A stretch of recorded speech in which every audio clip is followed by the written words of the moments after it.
नमस्कार दोस्तों, आप सभी का एक बार फिर से स्वागत है हमारे चैनल दुर्गा भक्ति मार्ग में।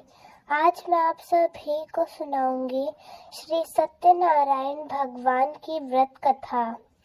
एक समय नैमिषारण्य तीर्थ में शौनक आदि 88,000 ऋषियों ने श्री सूत जी से पूछा, हे प्रभु, इस कलयुग में वेद विद्या रहित मनुष्यों को भक्ति किस प्रकार मिलेगी और उनका उद्धार कैसे होगा।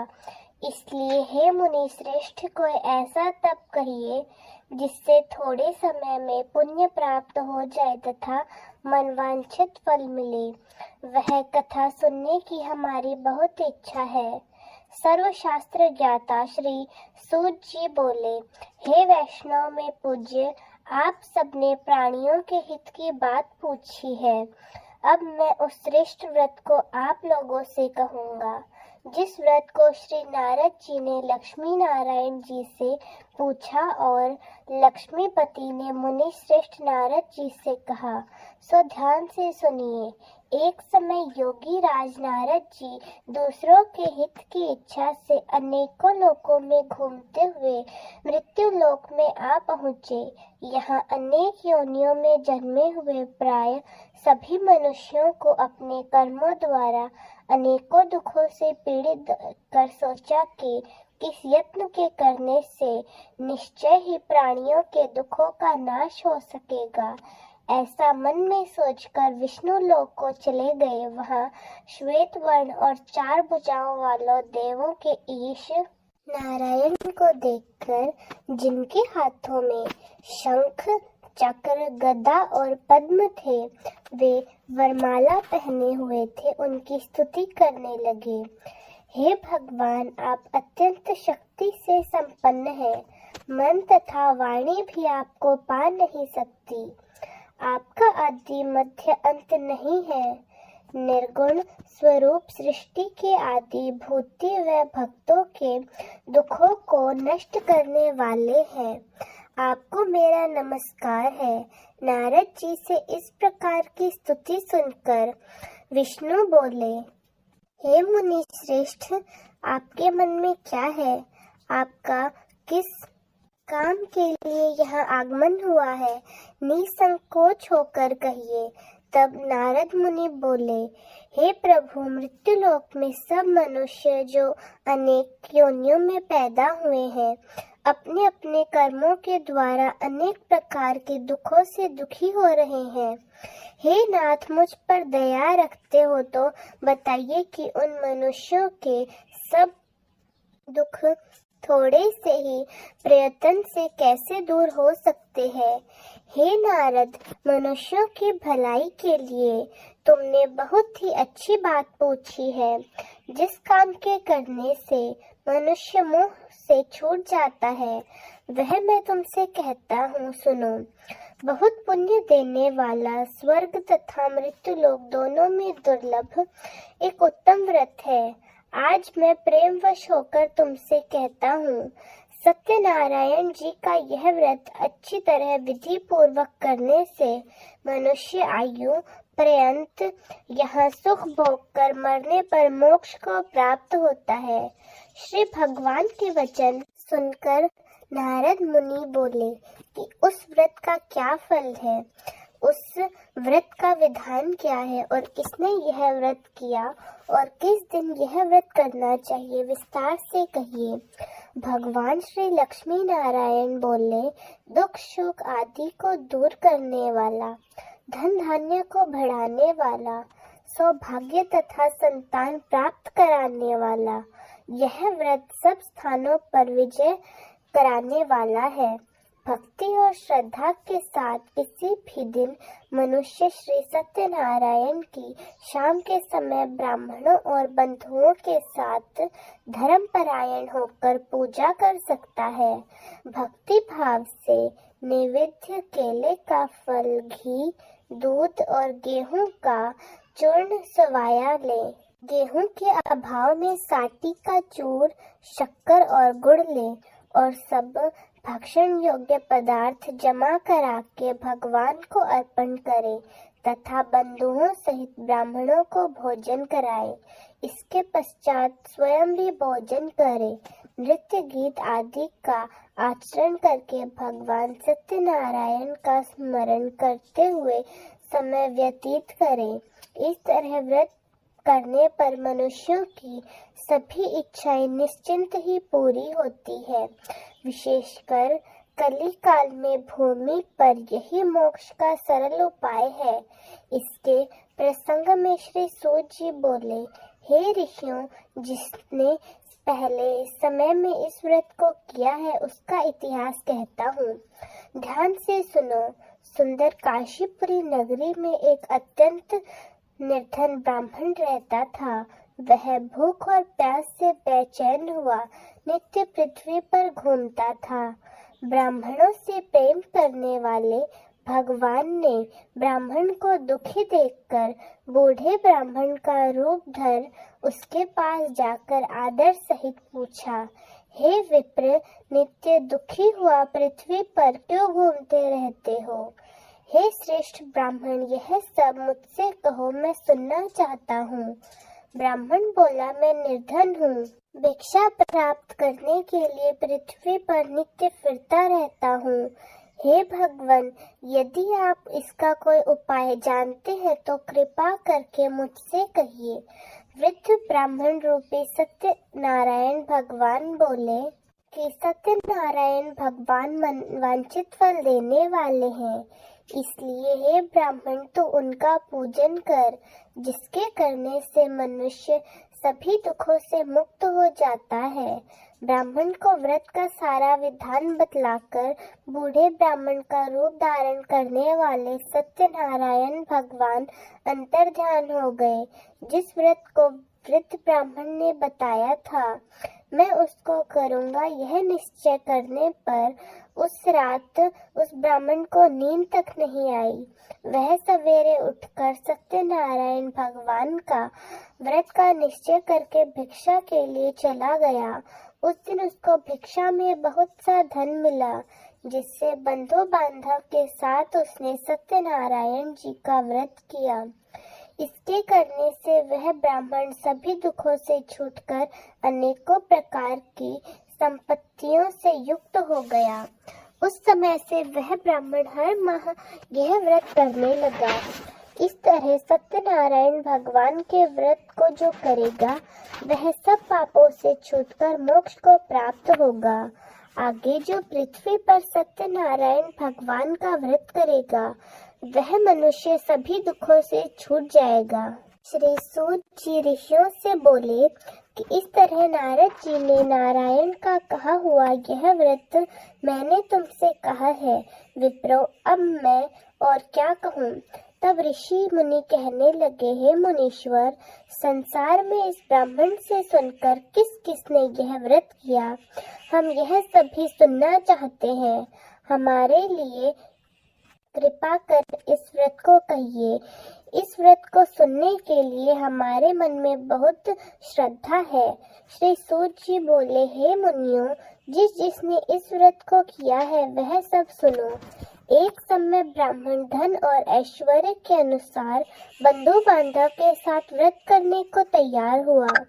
उसी समय एक लकड़ी बेचने वाला बूढ़ा आदमी आया और बाहर लकड़ियों को रखकर ब्राह्मण के मकान में गया।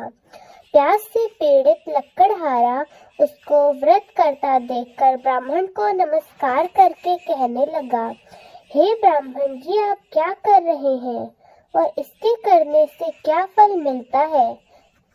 कृपा करके मुझसे कहिए। ब्राह्मण ने कहा, सब मनोकामनाओं को पूरे करने वाला यह सत्यनारायण भगवान का व्रत है। इसकी ही कृपा से मेरे यहाँ धन धान्य आदि की वृद्धि हुई है। ब्राह्मण से इस व्रत के बारे में जानकर लकड़हारा बहुत प्रसन्न हुआ। चरणामृत का प्रसाद लेने के बाद वह अपने घर को गया। लकड़हारे ने अपने मन में इस प्रकार का संकल्प किया कि आज गांव में लकड़ी बेचने से जो भी धन मिलेगा उसी से सत्यनारायण भगवान का उत्तम व्रत करूंगा। यह मन में विचार करके वह बूढ़ा आदमी लकड़ियां अपने सर पर रखकर जिस नगर में धनवान लोग रहते थे, वह ऐसे सुंदर नगर में गया। उस दिन वहां पर उसे उन लकड़ियों के दाम पहले दिनों से चौगुने मिले। तब वह बूढ़ा लकड़हारा दाम लेकर और अति प्रसन्न होकर पके केले के फल, शक्कर, घी, दूध, दही, नैवेद्य और गेहूं का चूर्ण इत्यादि सत्यनारायण भगवान के व्रत की कुल सामग्रियों को लेकर अपने घर गया। फिर उसने अपने भाइयों को बुलाकर विधि के साथ भगवान जी का पूजन और व्रत किया। उस व्रत के प्रभाव से वह बूढ़ा लकड़हारा धन, पुत्र आदि से युक्त हुआ और संसार के समस्त सुख भोग कर वैकुंठ धाम को चला गया। श्री सूत जी बोलते हैं कि हे श्रेष्ठ मुनियों, अब आगे की कथा कहता हूँ, सुनो। पहले समय में उल्का मुख नाम का एक बुद्धिमान राजा था। वह सत्य वक्ता और जितेंद्रिय था। प्रतिदिन देव स्थानों पर जाता तथा गरीबों को धन देकर उनके कष्ट दूर करता था। उसकी पत्नी कमल के समान मुख वाली और सती साध्वी थी। उसकी पत्नी का नाम भद्रशीला था। भद्रशीला नदी के तट पर, और उन दोनों ने श्री सत्यनारायण भगवान का उत्तम व्रत किया। उस समय में वहाँ एक साधु नाम का वैश्य आया। उसके पास व्यापार के लिए बहुत सा धन था। वह नाव को किनारे पर ठहराकर राजा के पास गया और राजा को व्रत करते हुए देखकर विनय से पूछने लगा, हे राजन, भक्ति युक्त चित्त से आप ये क्या कर रहे हैं? मेरी इसे सुनने की बहुत इच्छा है, सो आप मुझे बतलाइए। राजा बोला, हे साधु बांधव, अपने भाई बंधुओं के साथ पुत्र आदि की प्राप्ति के लिए यह महाशक्तिमान सत्यनारायण भगवान का व्रत व पूजन किया जाता है। राजा के वचन सुनकर साधु आदर से बोला, हे राजन, मुझसे इसका विधान कहो। मैं भी आपके कथन अनुसार इस व्रत को करूँगा। मेरे भी कोई संतान नहीं है और इससे निश्चय ही हो जाएगी। राजा ने सब विधान सुनकर व्यापार से निवृत्त हो वह आनंद के साथ घर गया। साधु ने अपनी स्त्री से संतान देने वाले उस व्रत का समाचार सुनाया और कहा कि जब मेरी संतान होगी तब मैं इस साधु ने ऐसे वचन अपनी स्त्री लीलावती से कहे। एक दिन उसकी स्त्री सत्यनारायण भगवान की कृपा से गर्भवती हो गई तथा 10वें महीने में उनकी एक सुंदर कन्या का जन्म हुआ। दिनों दिन वह इस तरह बढ़ने लगी जैसे शुक्ल पक्ष का चंद्रमा बढ़ता है। कन्या का नाम कलावती रखा गया। तब लीलावती ने मीठे शब्दों में अपने पति से कहा कि जो आपने संकल्प किया था भगवान का व्रत करूंगा, अब उसे करिए। साधु बोला, इसके विवाह पर करूंगा। इस प्रकार अपनी पत्नी को आश्वासन देकर वह नगर को गया। कलावती पितृगृह में वृद्धि को प्राप्त हुई। साधु ने जब नगर में सखियों के साथ अपनी पुत्री को देखा तो वह तुरंत दूत को बुलाकर कहने लगा कि पुत्री के लिए कोई सुयोग्य वर देखिए।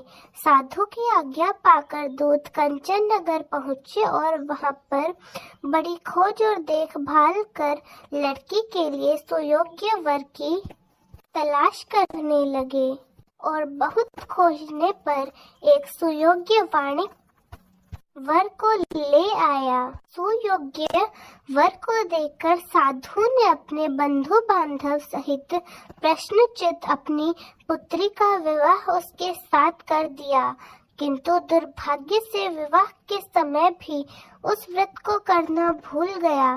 तब श्री सत्यनारायण भगवान क्रोधित हो गए और श्राप दिया कि तुम्हें दारुण दुख प्राप्त होगा। अपने कार्य में कुशल साधु बनिया जमाता सहित समुद्र स्थित रत्नपुर नगर में गया और वहां दोनों ससुर जमाई चंद्रकेतु राजा के उस नगर में व्यापार करने लगे। एक रोज सत्यनारायण भगवान की माया से प्रेरित कोई चोर राजा का धन चुराकर भाग रहा था, किंतु राजा के दूतों को आता देखकर चोर ने घबराकर भागते हुए राजा के धन को वहीं चुपचाप रख दिया जहां वह ससुर जमाई ठहरे हुए थे। तब दूतों ने उस साधु वैश्य के पास राजा के चुराए हुए धन को रखा देखा तो वे दोनों को बांध कर ले आए और प्रसन्नता से दौड़ते हुए राजा के समीप जाकर बोले, ये 2-4 चोर हम पकड़ कर लाए हैं, देखकर आज्ञा दे। तब राजा की आज्ञा से उनको कठोर कारावास में डाल दिया गया और उनका सब धन छीन लिया गया। सत्यनारायण भगवान के श्राप द्वारा उनकी पत्नी भी घर पर बहुत दुखी हुई और घर पर जो धन रखा था चोर चुरा कर ले गए। शारीरिक व मानसिक पीड़ा तथा भूख प्यास से अति दुखी होकर अन्न की चिंता में कलावती एक ब्राह्मण के घर गई।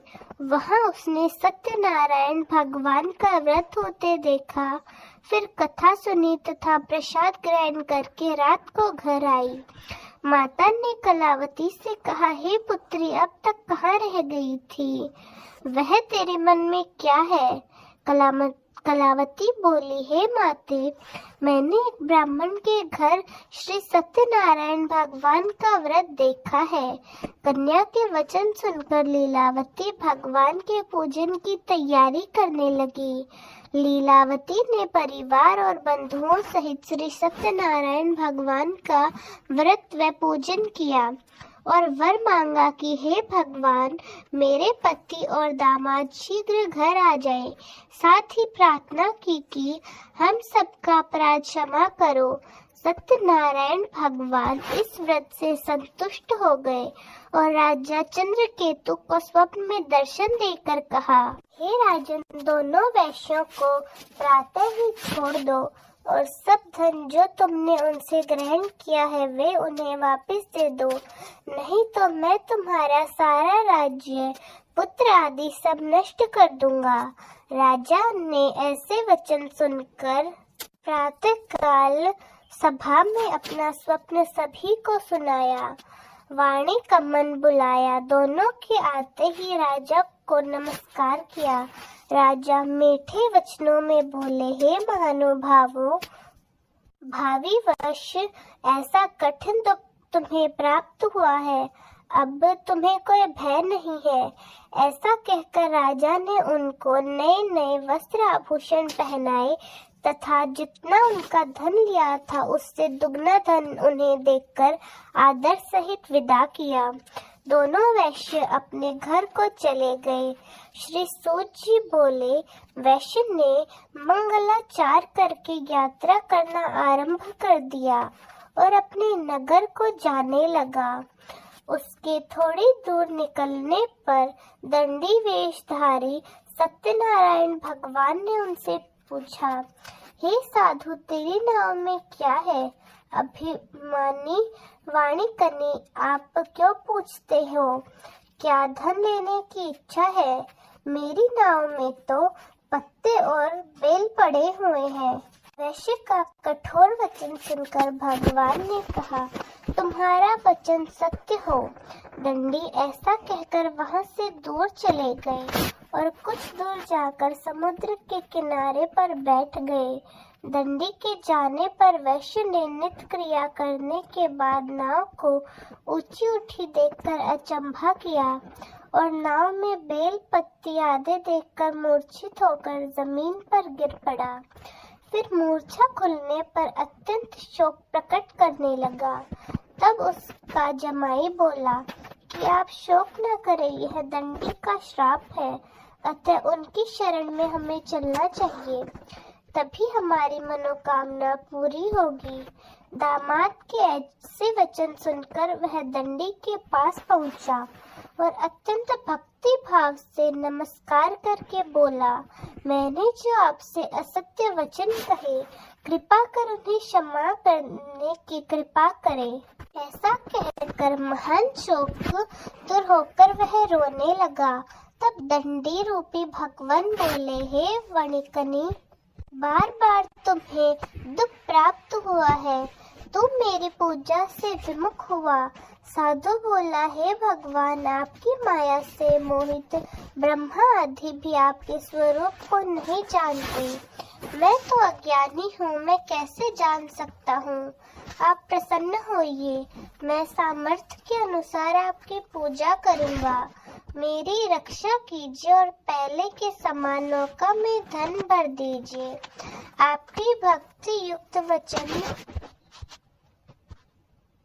सुनकर भगवान प्रसन्न होकर उसकी इच्छा अनुसार वर देकर अंतर ध्यान हो गए। तब उन्होंने नाव पर आकर देखा कि नाव तो धन से परिपूर्ण है, फिर भी वह भगवान सत्यनारायण का पूजन कर साथियों सहित अपने नगर को चला गया। अब अपने नगर के निकट पहुंचा, तब दूत को घर भेजा। दूत ने साधु के घर जाकर उसकी स्त्री को नमस्कार करके कहा कि साधु अपने जमाता सहित इस नगर के समीप आ गया। ऐसा वचन सुनकर साधु की स्त्री ने बड़े हर्ष के साथ सत्यदेव का पूजन कर पुत्री से कहा, मैं अपने पति के दर्शन करने को जाती हूँ, तू कार्य पूरा करके शीघ्र आ जा। माता के ऐसे वचन सुनकर कलावती प्रसाद छोड़कर पति के पास गई। प्रसाद की अवहेलना के कारण सत्यदेव रुष्ट हो गए। उसके पति को नाव सहित पानी में डुबा दिया। कलावती अपने पति को न देखकर रोती हुई जमीन पर गिर गई। इस तरह नौका को डूबा हुआ तथा कन्या को रोता देखकर साधु और उसकी पत्नी भी दुखी होकर बोले, हे प्रभु, हमसे या हमारे परिवार से क्या भूल हो गई है? यदि हमसे कोई भूल हुई है तो उसे क्षमा कर दीजिए। उसके 3 वचन सुनकर सत्यदेव प्रसन्न हो गए और आकाशवाणी हुई, हे साधु, तेरी कन्या मेरा प्रसाद छोड़कर आई, इसलिए इसका पति अदृश्य हुआ। यदि वह घर जाकर प्रसाद खाकर लौटे तो इसे पति अवश्य मिलेगा। ऐसी आकाशवाणी सुनकर कलावती ने घर पहुंचकर प्रसाद खाया, फिर आकर पति के दर्शन किए। तत्पश्चात साधु ने बंधु बांधव सहित सत्यदेव का विधि पूर्वक पूजन और व्रत किया। उस दिन से वह पूर्णिमा को सत्यनारायण का पूजन करने लगा। फिर इस लोक का सुख भोगकर अंत में स्वर्ग को गया। श्री सूत जी बोले, ऋषियों, मैं और भी कथा कहता हूँ, सुनो। प्रजा पालन में लीन तुंगध्वज नाम का राजा था। उसने भी भगवान का प्रसाद त्याग कर बहुत दुख पाया।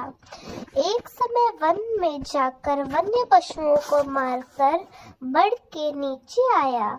वहां उसने ग्वालों को भक्ति भाव से बंधु बांधव सहित भगवान श्री सत्यनारायण का व्रत पूजन करते देखा।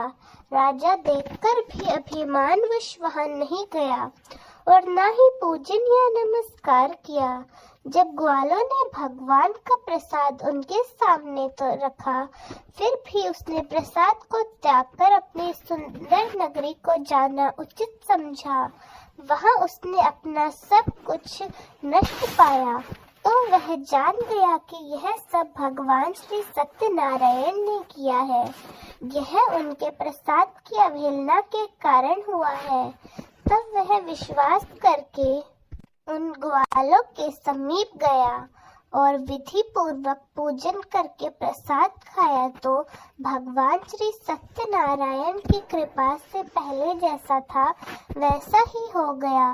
फिर दीर्घ काल तक सुख भोगकर मरने पर स्वर्ग को गया। जो मनुष्य इस परम दुर्लभ व्रत को करेगा, भगवान सत्यनारायण की कृपा से उसे धन धान्य की प्राप्ति होगी। निर्धन धनी और बंदी बंधन से मुक्त होकर निर्भय हो जाता है। संतान जिसकी नहीं होती उसको संतान की प्राप्ति होती है तथा सब मनोरथ पूर्ण होकर अंत में वैकुंठ धाम की प्राप्ति होती है। यह सत्य है। श्री सूत जी कहते हैं कि ब्राह्मणों, मैंने आपको सत्यनारायण भगवान के व्रत की यह पावन कथा सुनाई है। इस व्रत का पालन करके मनुष्य सभी दुखों से मुक्त हो जाता है। विशेषतः कलयुग में श्री सत्यनारायण की पूजा महान फल देने वाली है। इन देवताओं को कोई सत्यनारायण कहते हैं तो कोई सत्यदेव कहते हैं। अनेकों रूपों में भी सत्यनारायण भगवान सभी के मनोरथ को पूर्ण करते हैं। यह सनातन सत्यदेव कलयुग में सत्यव्रत के रूप में अवतरित होंगे। हे श्रेष्ठ मुनियों, जो मनुष्य नित्य इनका पठन व श्रवण करेगा, श्री सत्यनारायण भगवान की कृपा से उनके सभी पाप नष्ट हो जाएंगे। तो प्रेम से बोलिए श्री सत्यनारायण भगवान की जय। श्री सत्यनारायण भगवान संपूर्ण व्रत कथा समाप्त। तो दोस्तों, कैसी लगी आपको हमारी आज की कथा? कमेंट्स में जरूर बताएं। धन्यवाद।